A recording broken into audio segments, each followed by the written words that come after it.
Hi, my name is Kathy Eifert-Horner, and I'm the Director of Chapter and Partner Relations at the National Association for Catering and Events. NACE is a nationwide association made up of 43 chapters. Before the pandemic, we had about 3,500 members, a lot of them small business owners. As of last week, we had just over 2,800 members. NACE National is trying hard to help our members with education and member dues support program and other benefits. But right now, 90% of them have been affected in some way. And it's hard to renew your membership when you have no money coming in and no end in sight. I'm going to tell you today about a very passionate one of our chapters, NACE Maine, which is actually our newest chapter. They were just chartered in January, and they are doing some wonderful things. All started when we returned from CaterSource TSE, which is a large exhibit meeting this year was held in Las Vegas. We came back on March 13th, which of course is when things started to shut down. Fausto Pfeiffer was there, and almost immediately after coming back from Las Vegas, he ended up in the hospital for some unplanned surgery. While he was in the hospital, he had a lot of time to think, especially about the uncertainty that was going on about his business. He owns Blue Elephant Catering in Maine, and especially about the wedding industry in Maine. Laying in the hospital, a concept was born. He doesn't claim to invent the hashtag postpone, don't cancel, but he certainly carried that flag throughout the state of Maine. The concept is simple. Move that once-in-a-lifetime event to 2021. Don't cancel it each year. The wedding industry is a $1 billion industry in Maine. Most of those events take place between April and October. It's part of a larger $6 billion tourist and hospitality industry.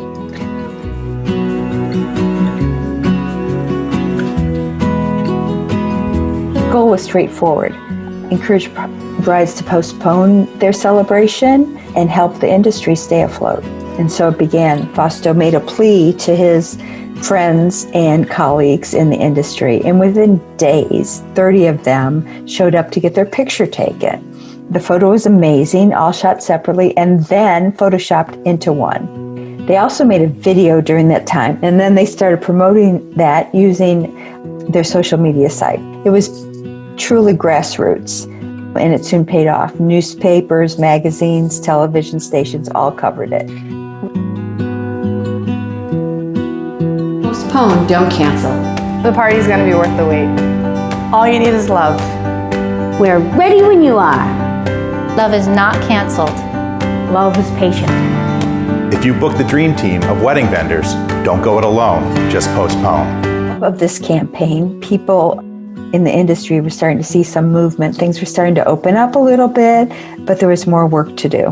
All has not gone smoothly. You may have heard of the wedding in Maine that is linked to 170 COVID cases, 7 deaths, none of which of those people that died actually attended the wedding. The venue and the planner and everything was not affiliated with NACE, but all of a sudden it made a case for a lobbyist much more apparent. This venue had broken the rules. The limit was 50 people. They had 67 people. There were 30 other people that were around, and it just threw a big curveball. It became apparent that they could not wait any longer to hire a lobbyist. They had been thinking about that, but they were doing such a great job on their own that they thought maybe they didn't have to do it. They had some contacts with legislators in Maine, but once the wedding in Maine happened that had all the cases tied to it, legislators stopped returning their calls, so a lobbyist became very important. The chapter started researching lobbyists, and luckily those contacts that they have with legislatures talked to them and told them what lobbyists have the best reputation in Maine, and they chose a lobbyist. But then, of course, they needed money to pay for it. And what do you do when you're an event organization? You plan a party.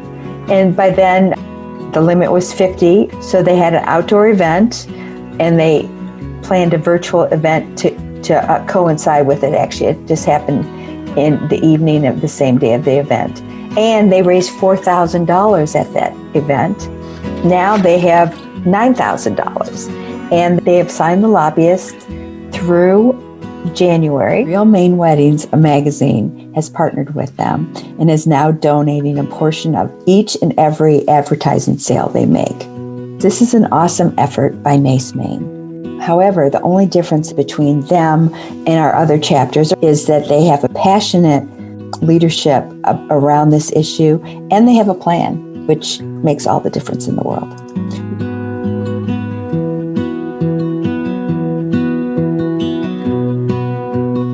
We've had other chapters who have done lobbying efforts, all grassroots, nothing with a campaign associated, and none have hired a lobbyist. Other chapters have had fundraisers, but nothing like this, and mostly virtual.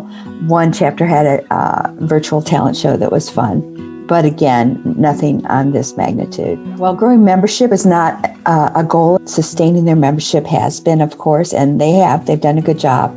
I hope that they would keep their membership steady, and they have.